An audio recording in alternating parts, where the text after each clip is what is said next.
So welcome back to Favorite Friday. For the second case for this week, we are going to Nevada, except we are going to Reno, Nevada.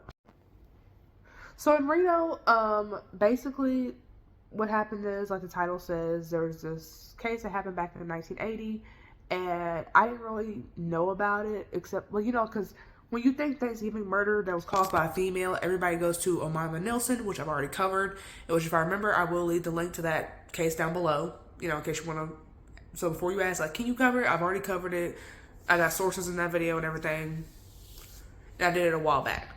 For this case, I'm gonna give you a heads up. This case was kind of frustrating. And while I do have all the sources for where I got my information from, I actually kind of had to go to Wikipedia for this one because while we do talk about the killer's lives and how they grew up and, marriage, kids if they had any, and what led up to them evidently killing somebody and why they're on this channel, I didn't have any of the victims' names, like, at all. Like, none of the other sources had the victims' names whatsoever, and I didn't know if it was, like, a privacy thing, or, like, the victims' families didn't want that information out there, even though that should be public information, since they technically were killed in public, but again, yeah, Wikipedia seemed to be the only person that had the victims' names, and so I'm giving credit to Wikipedia for this one. And then luckily I had to go confirm, because Wikipedia is not exactly a reliable source, so then I had to go confirm that these were the actual victims that died that day, and luckily they all somehow have obituaries on Find a Grave, which y'all know I use Find a Grave like religiously. And if I don't use Find a Grave, I'm using like their local funeral home, their website, or I'm using Legacy. But Find a Grave is usually where I get people's like information, right?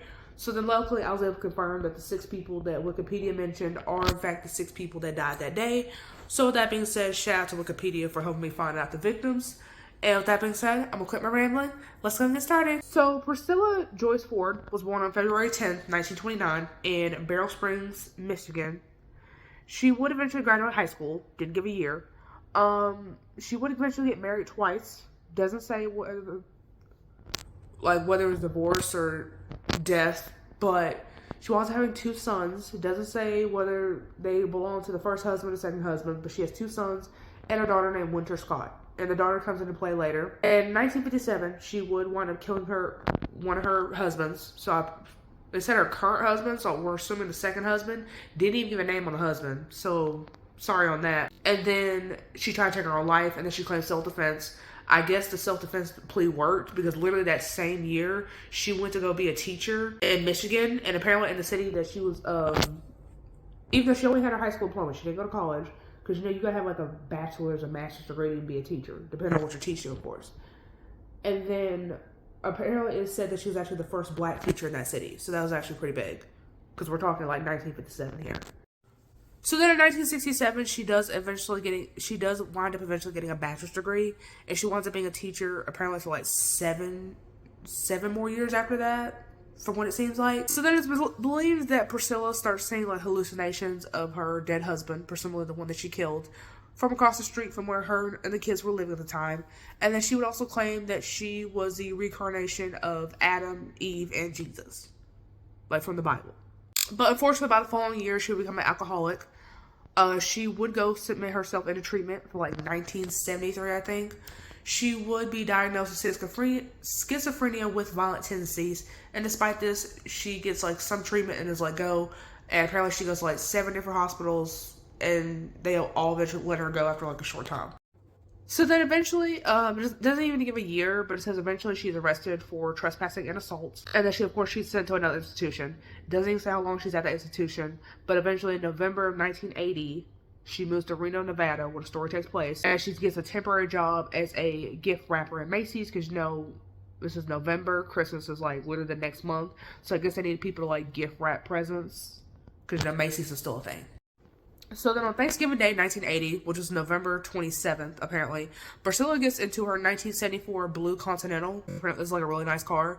And with a blood alcohol level of 0.162. Because remember I said she was alcoholic. So then she is driving down the streets of Reno, Nevada. And basically, obviously she's drunk. So obviously that's not the ideal situation to be driving.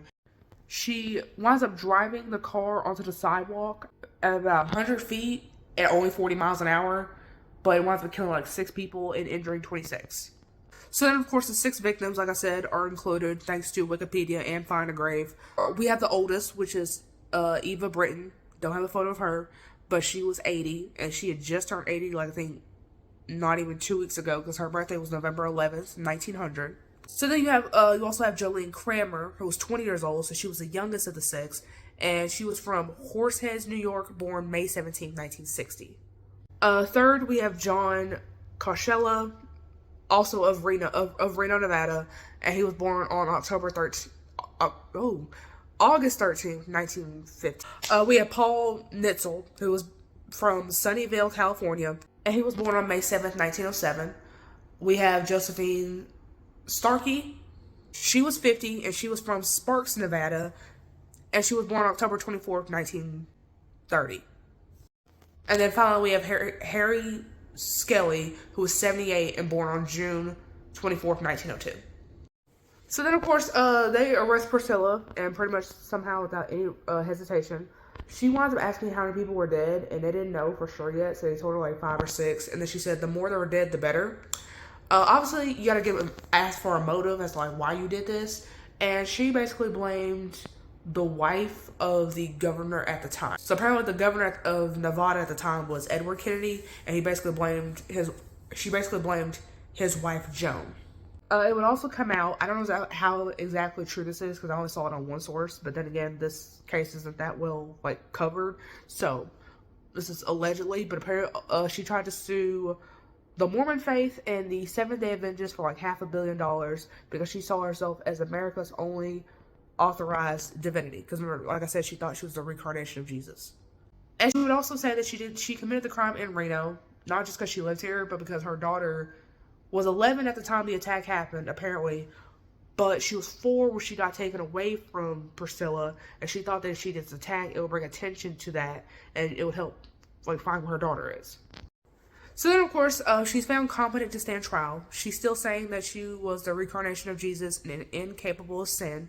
The daughter, I guess they thought she was old enough, so they brought her to trial, and she basically said, look, my mom tried to have me artificially inseminated to basically make me the second Virgin Mary. For what reason, they didn't go into that, but it's just, that's what allegedly Priscilla tried to do her daughter. So then on March 29th, 1982, she is charged with 6 counts of murder and 23 counts of attempted murder. Of course, she is sentenced to death. So then, okay, so there are multiple appeals, as you can imagine. And of course, she winds up failing all of them. The original execution date that she had was August 5th, 1987, so they were trying to move this shit quick. But she got to stay. And then the new execution date apparently was like November 17th or 18th. And then she got another stay.